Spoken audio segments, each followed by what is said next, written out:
জাতীয় বিদ্যালয়ৰ বিজতৰীয়া কাণ্ড জাতীয় বিদ্যালয়ৰ মল মূত্ৰ জাবৰ জোথৰে সৃষ্টি কৰিছে ভয়ানক প্ৰদূষণ পৰিণতিত জাক জাক মাছৰ মৃত্যু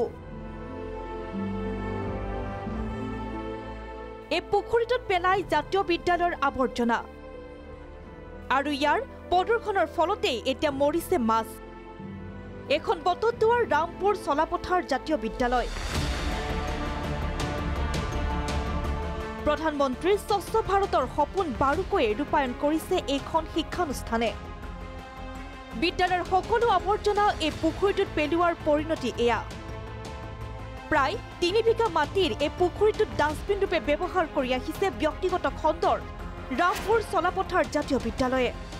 এই পুখুৰীটোত পূৰ্বেও এই বিদ্যালয়খনৰ অবিবেচনী কাণ্ডৰ বাবে এনে ঘটনা ঘটিছিল বিদ্যালয় কৰ্তৃপক্ষক বিষয়টো বাৰম্বাৰ অৱগত কৰিও পুখুৰীৰ গৰাকী আব্দুল সালামে কোনো সুফল নাপালে অথচ আব্দুল সালামে বিদ্যালয়খন প্ৰতিষ্ঠাৰ বাবে মাটি দান দিছিল পুৰেকাটি গ্ৰহণী চপোৱা আব্দুল সালামে এতিয়া বটদ্ৰৱা আৰক্ষীৰ কাষ চাপিছে প্ৰায় ধৰি লওক কালি যেটো মৰা দেখিছো প্ৰায় 2 লাখ টকাৰ ওপৰত মাছ মৰিছে কিন্তু আজিও মাছ মৰি আছে পুখুৰীত যিমান মাছ আছে গোটেই মৰি চেচি হৈ গ'ল এটি স্কুলৰ পৰা যেটো ঢালাটো আহে ৰামপুৰ চলাপথাৰ আব্দুল সালাম জাতীয় বিদ্যালয় না আৰু কিছু কালি পুলিচ আনি দেখুৱালো তেখেতে চাই গৈছে যে স্কুলখনৰ মাটি মই দিছো মোৰ নাম আব্দুল সালাম হয় আব্দুল সালাম জাতীয় বিদ্যালয়ৰ নামে এই নামটো হেতে চেঞ্জ কৰিছে এইটো নামটো চেঞ্জ কৰিছে এতিয়া মোক মৃত্যু মাৰ্ডাৰহে কৰিছে মই জিন্দা থকাত মোৰ নামটো মোৰ মাটিত স্কুল চলাই আছে হেতে বুগধলৈ খাই আছে মোৰ নামটো কাটি দিলে